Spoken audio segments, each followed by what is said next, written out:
അസ്സലാമു അലൈക്കും. ഇന്ന് സൂറത്തുൽ ബഖറയിലെ 38, 39 ആയത്തുകളെക്കുറിച്ചാണ് പറയുവാൻ ഉദ്ദേശിക്കുന്നത്. അതിന് നാഥൻ നമുക്ക് തൗഫീക്ക് നൽകട്ടെ, ആമീൻ. ഇനി നമുക്ക് ആയത്തുകളിലേക്ക് കടക്കാം. ബിസ്മില്ലാഹിർ റഹ്മാനിർ റഹീം.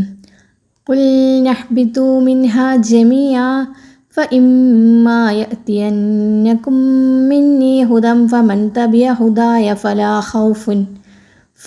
ഖൗഫുൻ അലൈഹിം വലാ ഹും യഹ്സനൂൻ. നാം പറഞ്ഞു, നിങ്ങളെല്ലാവരും അവിടെ നിന്ന് ഇറങ്ങിപ്പോവുക. എന്നിട്ട് എൻ്റെ പക്കൽ നിന്നുള്ള മാർഗദർശനം നിങ്ങൾക്ക് വന്നെത്തുമ്പോൾ എൻ്റെ ആ മാർഗദർശനം പിൻപറ്റുന്നവരാരോ അവർക്ക് ഭയപ്പെടേണ്ടതില്ല, അവർ ദുഃഖിക്കേണ്ടി വരികയുമില്ല. വല്ലദീന കഫറൂ വകദ്ദബൂ ബിആയാതിനാ ഉലൈക അസ്ഹാബുന്നാർ ഹും ഫീഹാ ഖാലിദൂൻ. അവിശ്വസിക്കുകയും നമ്മുടെ ദൃഷ്ടാന്തങ്ങൾ നിഷേധിച്ച് തള്ളുകയും ചെയ്തവരാരോ അവരായിരിക്കും നരകാവകാശികൾ, അവരതിൽ നിത്യവാസികളുമായിരിക്കും.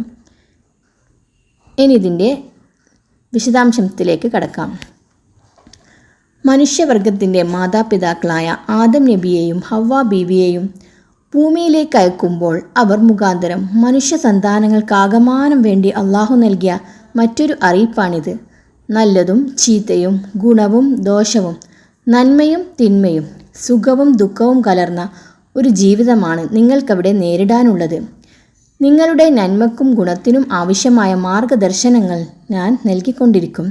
അഥവാ പ്രവാചകന്മാർ, വേദഗ്രന്ഥങ്ങൾ, സന്ദേശങ്ങൾ, ദൃഷ്ടാന്തങ്ങൾ മുതലായവ വഴി നിങ്ങൾക്കാവശ്യമായ ഉപദേശ നിർദ്ദേശങ്ങൾ നിങ്ങൾക്ക് എൻ്റെ പക്കൽ നിന്നും ലഭിച്ചു കൊണ്ടിരിക്കും.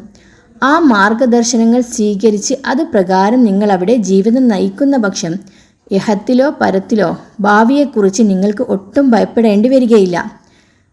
കഴിഞ്ഞതിനെപ്പറ്റി നിങ്ങൾക്ക് വ്യസനിക്കേണ്ടതായും വരികയില്ല. നേരെ മറിച്ച് ആ മാർഗദർശനങ്ങൾ സ്വീകരിക്കാതെ നിരാകരിക്കുകയും നിഷേധിക്കുകയുമാണെങ്കിൽ അങ്ങനെയുള്ളവർക്ക് ശാശ്വതമായ നരകശിക്ഷയായിരിക്കും ഉണ്ടാവുക എന്നാണ് ഈ ആയത്തുകളിലൂടെ നമുക്ക് മനസ്സിലാക്കുവാനുള്ളത്. അപ്പോൾ ഇത്രയും കാര്യങ്ങളാണ് ഈ രണ്ടായത്തുകളിലൂടെ പറയുവാനുള്ളത്. നമുക്കെല്ലാവർക്കും അള്ളാഹു ഖുർആൻ പഠിക്കാനും പഠിപ്പിക്കുവാനുമുള്ള അവസരം നൽകി അനുഗ്രഹിക്കുമാറാവട്ടെ, ആമീൻ. വ ആഹിർ ദഅ്വാനാ അൽഹംദുലില്ലാഹി റബ്ബിൽ ആലമീൻ. അസ്സലാമു അലൈക്കും വറഹ്മത്തുള്ളാഹി വബറകാതുഹു.